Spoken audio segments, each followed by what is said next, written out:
January 12, 1945. A cold rain fell across Camp McCain, Mississippi, turning the red clay roads into rivers of mud.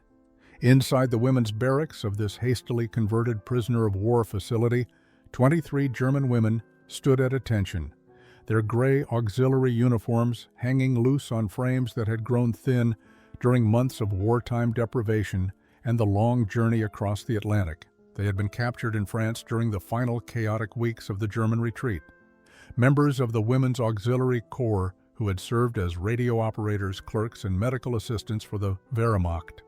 Now they stood on enemy soil surrounded by a country they had been taught to hate and fear. Captain Virginia Caldwell walked slowly down the line of prisoners, her boots clicking against the wooden floor. She was one of only 3 female officers assigned to oversee this unusual facility, and she had spent the previous week studying military protocols for handling women prisoners. Nothing in her training had prepared her for the reality of these hollow-eyed young women, some barely out of their teens, all of them carrying the weight of defeat and uncertainty about what would come next. Among the prisoners stood 24-year-old Anneliese Bergman, though everyone back home had called her Lisa. She kept her eyes fixed straight ahead, maintaining the military bearing that had been drilled into her during her service. Her dark blonde hair was pulled back severely from a face that had once been round and cheerful, but now showed the sharp angles of prolonged hunger. She clutched a small canvas bag that contained everything she owned in the world: 2 photographs, a worn prayer book, and a single letter from her mother dated April of 1944. Nothing had come since. Captain Caldwell's voice was firm but not unkind as she addressed the prisoners through an interpreter. "You will be assigned work duties beginning tomorrow. You will be treated in accordance with the Geneva Convention. You will receive adequate food, shelter, and medical care." She paused, observing their expressions. Most showed nothing, faces carefully blank, but she noticed a few whose eyes widened slightly at the mention of adequate food. Lisa felt something stir inside her at those words. Adequate food. She could barely remember what that meant. In Germany, rations had been cut again and again until meals became exercises in creative scarcity. Bread made more from sawdust than flour. Soup that was mostly water, with a few vegetable scraps floating like lonely islands. And sugar. When had she last tasted real sugar? Not the bitter chemical substitutes they called ersatz, but actual sweetness that didn't leave an aftertaste of chemicals and disappointment. That night, lying on her narrow cot, Lisa listened to the rain drumming against the roof and the quiet sobbing of Hildegard Richter in the bunk beside her. None of them knew what tomorrow would bring. They were prisoners in a strange land, thousands of miles from home, facing an uncertain future. But at least, Lisa thought, with something that wasn't quite hope, they had been promised adequate food. Lisa's mind drifted back to the spring of 1942, when the rationing had truly begun to bite. She had been 21 then, working as a clerk in the municipal offices of Hamburg, still living in her family's apartment near the Ulster. Her mother had called her into the kitchen one morning, holding up their ration cards with a grim expression that Lise had never seen before. "No more sugar this month," her mother had said quietly. "They've reduced it again. 50 grams per person, and even that's not guaranteed." Lisa remembered laughing, thinking it was temporary. The war would be over soon, everyone said. Germany was winning. The sacrifices were necessary but brief. She had been so naive then, so utterly convinced by the propaganda that filled the newspapers and radio broadcasts. But the war didn't end, and the sugar didn't come back. By 1943, when Lisa had volunteered for the Women's Auxiliary Corps, believing she was serving her country's defense, sugar had become a distant memory. In its place came the ersatz substitutes, saccharin tablets that dissolved into bitter approximations of sweetness, leaving a metallic taste that lingered for hours. Her mother had tried making desserts with them, attempting to create the pastries that had once been Sunday traditions. The results were inedible.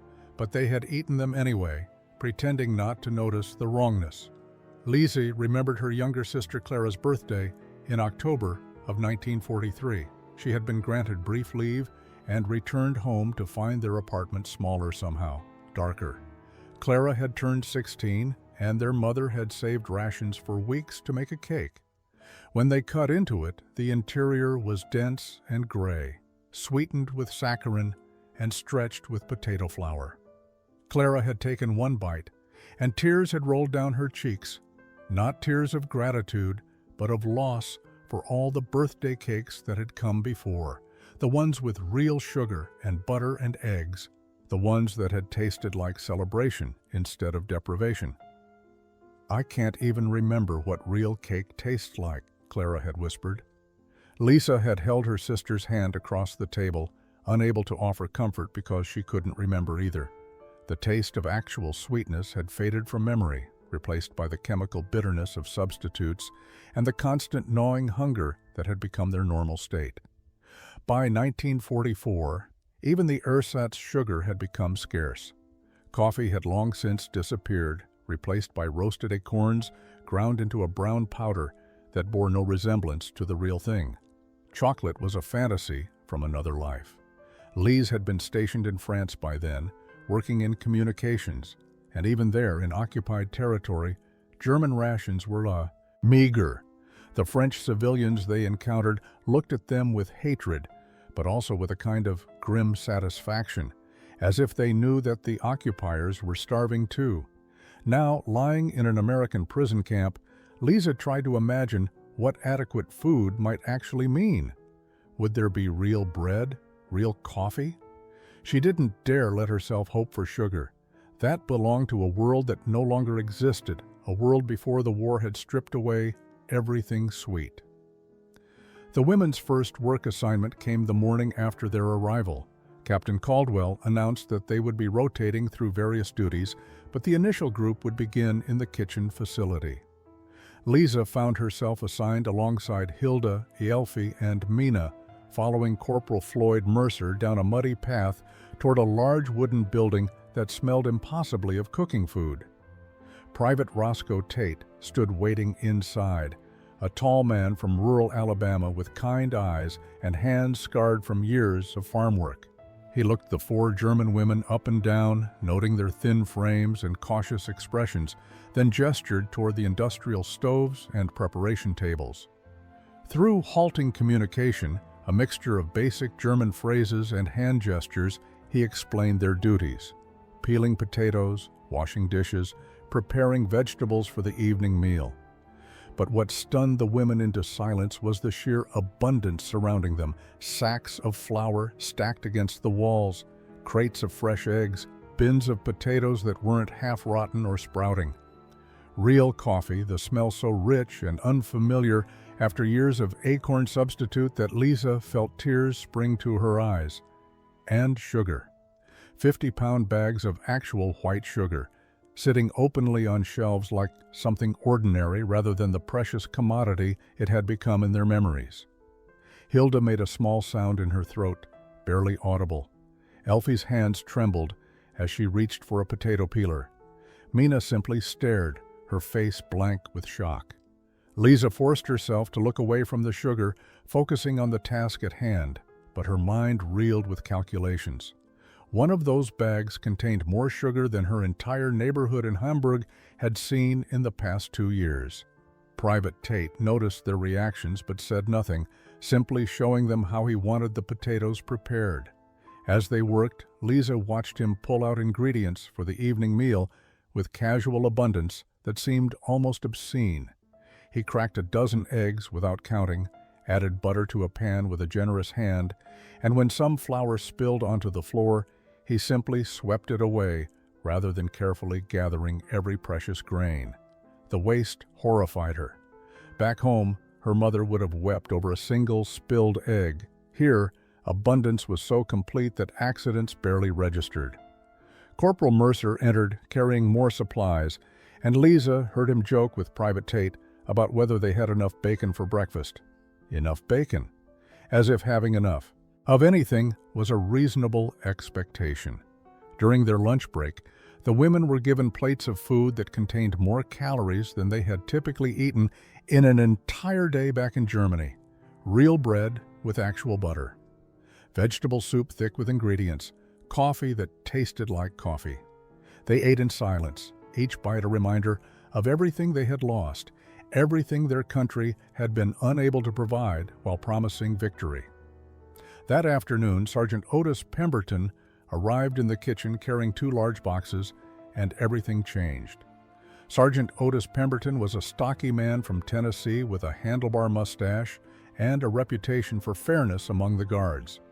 He set the 2 boxes down on the preparation table with a solid thunk, then looked at the 4 German women who had stopped their work to watch him warily. Private Tate came over, peered into the boxes, and broke into a wide grin. "Doughnuts from town," Sergeant Pemberton announced to no one in particular. Baker's wife made extra for the camp, figured the boys would appreciate something sweet. He began unpacking the boxes, revealing dozens of golden brown rings, their surfaces glazed with sugar that caught the afternoon light streaming through the kitchen windows. The smell hit Lise first.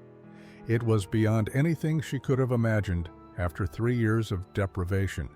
The scent of fried dough, of real sugar, of something made purely for pleasure rather than mere survival. She felt her knees weaken slightly and gripped the edge of the table to steady herself. Beside her, Hilda had gone completely still, her eyes fixed on the doughnuts with an expression that bordered on pain. Sergeant Pemberton noticed their reaction. He stood there for a moment, studying the 4 women, seeing, perhaps for the first time, not enemy soldiers, but hungry young people who had forgotten what sweetness tasted like. He picked up one of the doughnuts, held it for a moment, then walked over to where Lise stood frozen. "Here," he said simply, holding it out to her. "Try it." Lisa stared at the offered doughnut, her mind unable to process what was happening. This was a trap, surely, or a test, or some form of mockery. Why would an American soldier share food with a German prisoner? Everything she had been taught about the enemy contradicted this moment. Private Tate nodded encouragingly. Corporal Mercer, who had returned to witness the scene, stood quietly by the door. "Go on," Sergeant Pemberton said, his voice gentler now. "It's just a doughnut, nothing to be afraid of." Lisa's hand moved almost without her conscious will. She took the doughnut, feeling its weight, still slightly warm from the bakery. The glaze stuck to her fingers, actual sugar coating her skin. She looked at Hilda, at Elfie, at Mina, seeing her own confusion and longing reflected in their faces. Then she looked back at Sergeant Pemberton, who had stepped back to give her space, waiting. She raised the doughnut to her lips and took a bite. The taste exploded across her tongue with such intensity that she gasped. Real sugar, real sweetness, without the chemical bitterness of ersatz substitutes. The dough was soft and rich, made with real flour and eggs and butter. It tasted like everything she had forgotten about life before the war, like Sunday mornings and birthday celebrations and her mother's kitchen when the world still made sense. Tears rolled down Lisa's cheeks as she chewed, unable to stop them, unable to speak. Lise couldn't stop crying. She stood in the American military kitchen, holding a half-eaten doughnut, tears streaming down her face while Sergeant Pemberton watched with growing concern. It wasn't just the sweetness, though that alone was overwhelming enough to break through years of carefully maintained composure. It was the kindness, the casual generosity of sharing something precious with people who were supposed to be enemies, the simple humanity of recognizing hunger and responding with food.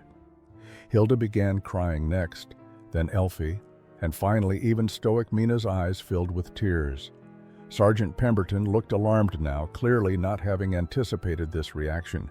He glanced at Private Tate, who shrugged helplessly, then at Corporal Mercer, who stepped forward and spoke quietly in his limited German. "Es ist gut. It's okay." But it wasn't okay. Nothing about this was okay. Lisa finished the doughnut, licking the sugar from her fingers, with a desperation that shamed her, and the shame only made her cry harder. While she stood here eating sweets given freely by enemy soldiers, her mother and sister were somewhere in bombed-out Hamburg, probably starving. Her neighbors, her friends, everyone she had left behind was suffering deprivation that these Americans couldn't begin to imagine. And here she was, crying over kindness from the very people whose bombs had destroyed her city. Sergeant Pemberton did something then that Lise would remember for the rest of her life. He picked up 3 more doughnuts and handed one each to Hilda, Elfie, and Mina. Not with triumph or superiority, but with simple compassion. "Go ahead," he said. "All of you. You look like you could use something sweet." The 4 women stood together, eating doughnuts in silence while tears ran unchecked down their faces. The taste was almost painful in its perfection, each bite a reminder of everything they had lost and everything they had been told was evil about America. How could people who shared their food so freely be the monsters from the propaganda posters? How could soldiers who showed kindness to prisoners be the ruthless enemies they had been taught to fear? When they finished, Sergeant Pemberton left the boxes on the table. "For later," he said simply, "if you want more." Then he left the kitchen, followed by Corporal Mercer, leaving Private Tate to supervise the rest of their work shift. The women returned to their tasks in silence, but something fundamental had shifted. Lisa's hands moved automatically, peeling potatoes, washing dishes, but her mind kept returning to that moment of unexpected grace. The doughnut had been more than food. It had been an offering of dignity, a recognition of their shared humanity despite the uniforms and the war and all the propaganda that said they should hate each other. That night in the barracks, Lise lay awake long after lights out, the taste of sugar still lingering faintly on her tongue. The doughnuts became a turning point that neither the prisoners nor their guards fully understood at first. Over the following weeks, the atmosphere in the kitchen shifted from wary coexistence to something approaching cooperation. Private Tate, emboldened by Sergeant Pemberton's gesture, began teaching the German women English words for various foods and cooking implements. Lisa discovered she had an aptitude for languages, and soon she was translating between the Americans and her fellow prisoners. Corporal Floyd Mercer started joining them during meal preparations, sharing stories about his family's farm in Georgia. He spoke slowly, using simple words, and Lisa translated for the others. They learned that he missed his wife and 2 young daughters, that he worried about them managing the farm alone, that he carried photographs of them in his breast pocket. The women found themselves sharing their own stories in return. Hilda spoke about her work as a telephone operator in Berlin. Elfie described her family's bakery in Munich, closed now for lack of flour and sugar. Mina talked about her training as a nurse, how she had wanted to help people. Captain Caldwell observed these developing connections with careful attention. She had been skeptical at first, worried that fraternization might compromise security or create problems with other prisoners. But she noticed something remarkable happening. The German women who worked in the kitchen carried themselves differently now. They stood straighter, spoke more openly, and the hollow desperation in their eyes had begun to fade.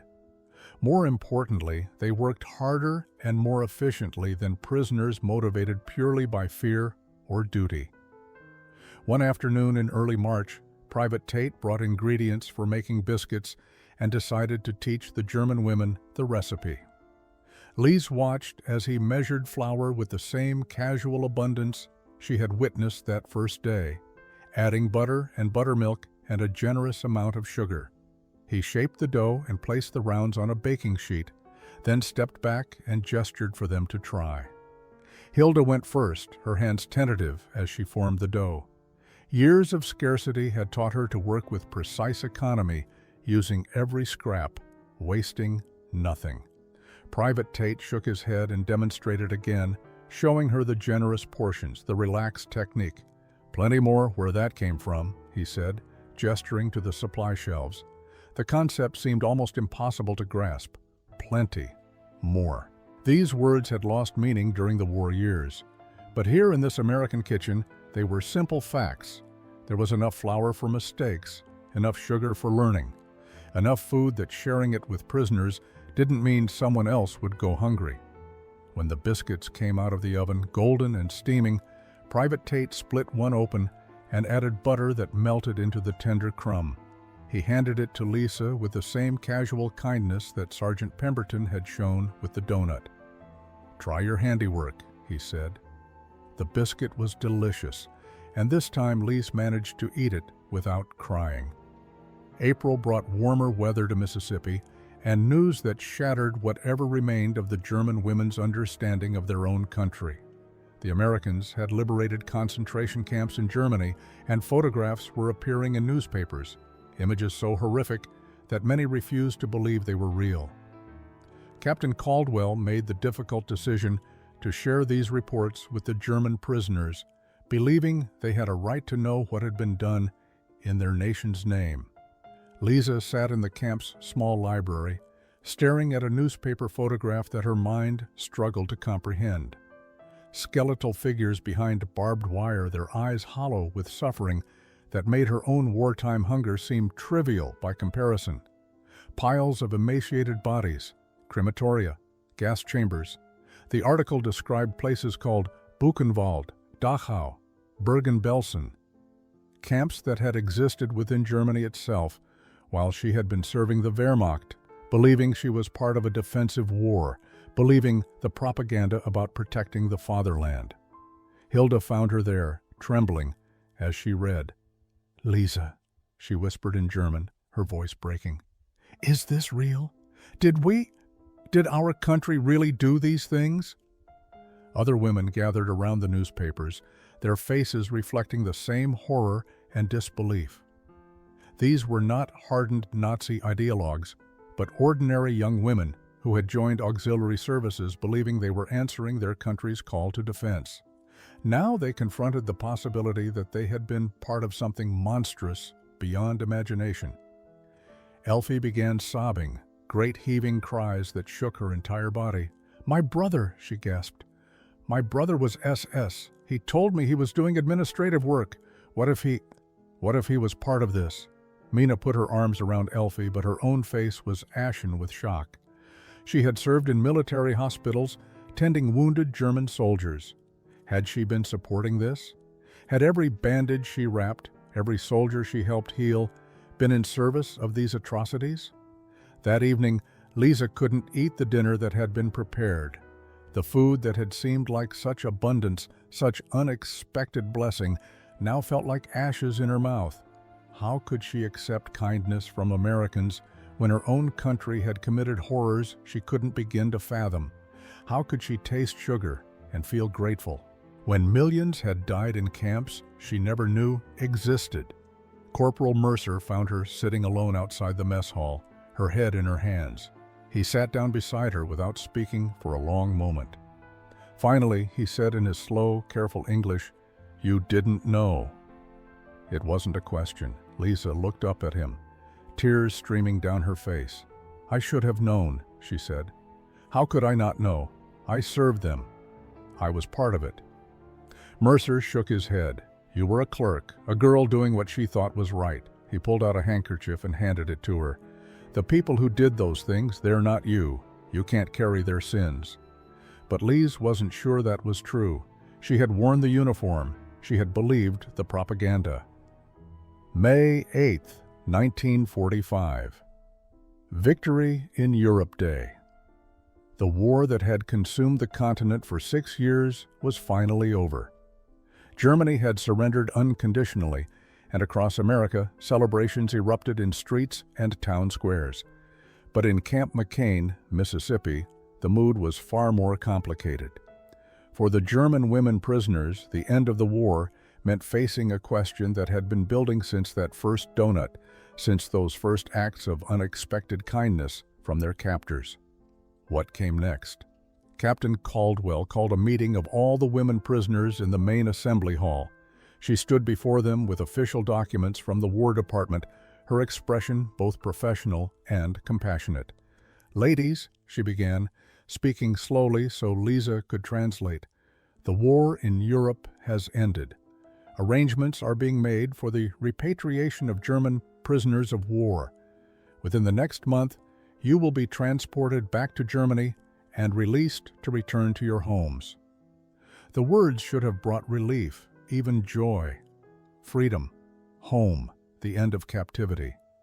But as Lisa translated Captain Caldwell's announcement, she saw no celebration in the faces around her. Instead, she saw fear, uncertainty, and something that looked almost like grief. What homes were they returning to? Hamburg was rubble. Berlin was divided among the Allied occupiers. Munich had been bombed repeatedly. The Germany they had left no longer existed. Reports from Europe painted a picture of devastation beyond comprehension. Cities destroyed, infrastructure collapsed, millions displaced or dead.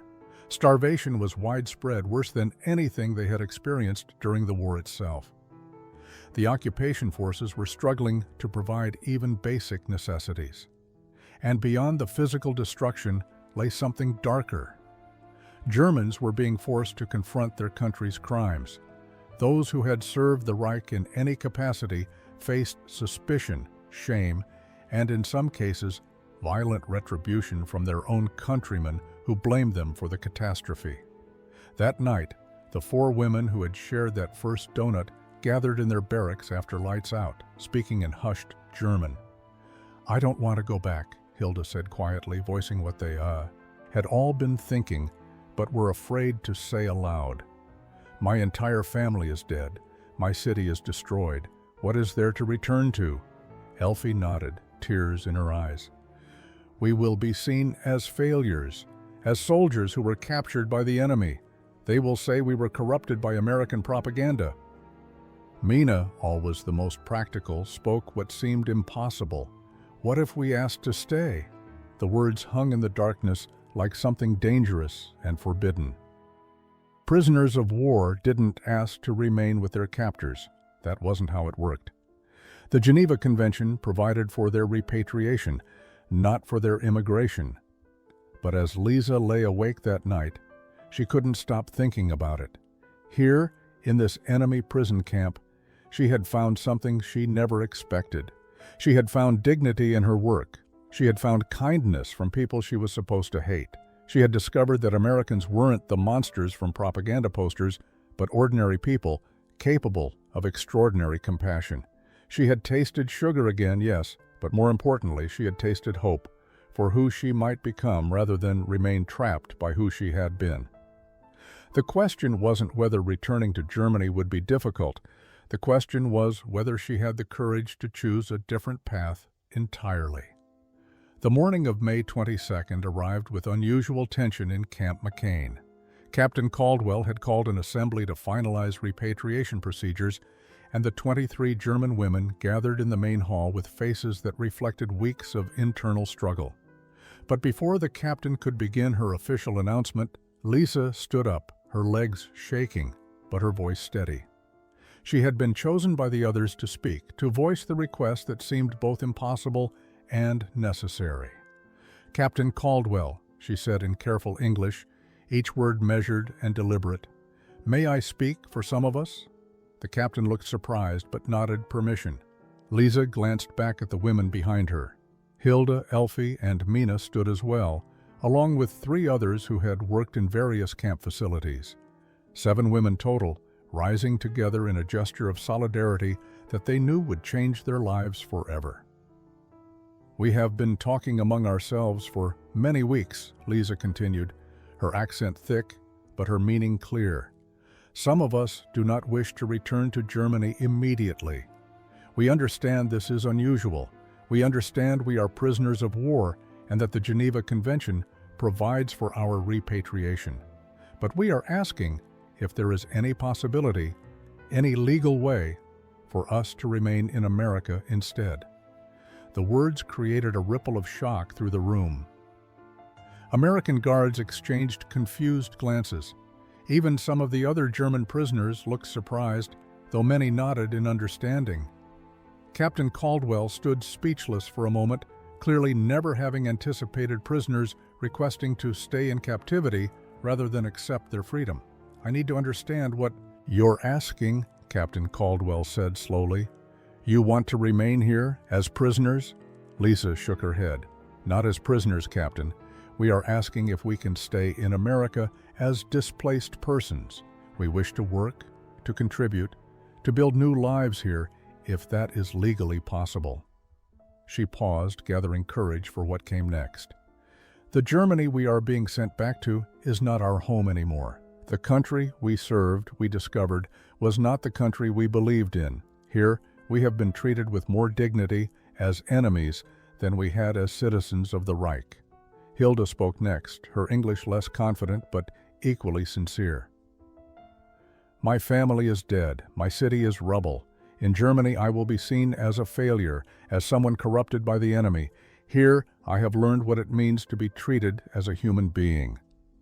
Elfie added, "You gave us doughnuts when you had no reason to show us kindness. You taught us English, shared your food, treated us with respect. We do not deserve this generosity, but it has shown us what kind of people we wish to become." The implications were staggering. There was no precedent for this, no clear legal pathway. But as Captain Caldwell looked at the 7 women standing before her, she saw not enemy soldiers, but young people caught in circumstances beyond their control, asking for a chance at redemption. She saw Private Tate nodding encouragingly from the back of the room, Corporal Mercer standing with quiet support, and Sergeant Pemberton, whose simple act of sharing doughnuts had somehow started this entire transformation. 25 years later, on a warm June morning in 1970, Lisa Bergman Henderson stood in the parking lot of what had once been Camp McCain, Mississippi. The facility had been decommissioned decades earlier, converted into a community center that served the rural county. Beside her stood her daughter Sarah, a college student who had grown up hearing stories about doughnuts and kindness, and the day her mother chose to become American. They had been invited to speak at a reunion of former camp personnel and the German women who had requested to stay. Of the original 7 who had made that unprecedented request, 5 had successfully navigated the complex legal process to remain in America. Lisa had married Floyd Mercer 3 years after the war ended, settling in Georgia, where she worked as a translator and raised 2 children. Hilda had become a teacher in Mississippi. Elfie had opened a bakery in Tennessee, finally able to practice her family's trade with abundant ingredients. Inside the community center, Otis Pemberton stood waiting, older now but still sporting his distinctive mustache. Virginia Caldwell, retired from military service, had traveled from Virginia to attend. Roscoe Tate had brought his grandchildren, wanting them to understand the story that had shaped his understanding of humanity and forgiveness. When Lisa stood to speak, she held a small leather notebook worn from years of handling. "I brought something with me today," she said. "A recipe that Private Tate taught me in 1945. A recipe for Southern biscuits that required more flour and butter and sugar than I had seen in 3 years of wartime Germany." She paused, looking around the room at the gathered faces, American and German, young and old. "But this reunion isn't really about biscuits, or even about doughnuts, though Sergeant Pemberton's simple gesture changed my life forever." Otis smiled from his seat, remembering, "This is about what happens when people choose to see beyond uniforms and propaganda to recognize shared humanity." When Sergeant Pemberton handed me that doughnut, he wasn't just giving me food, he was offering me dignity when I deserved none. He was showing me that Americans weren't the monsters I had been taught to fear, but people capable of extraordinary kindness, even toward their enemies. Sarah watched her mother speak, understanding for the first time the full weight of the choice Lisa had made.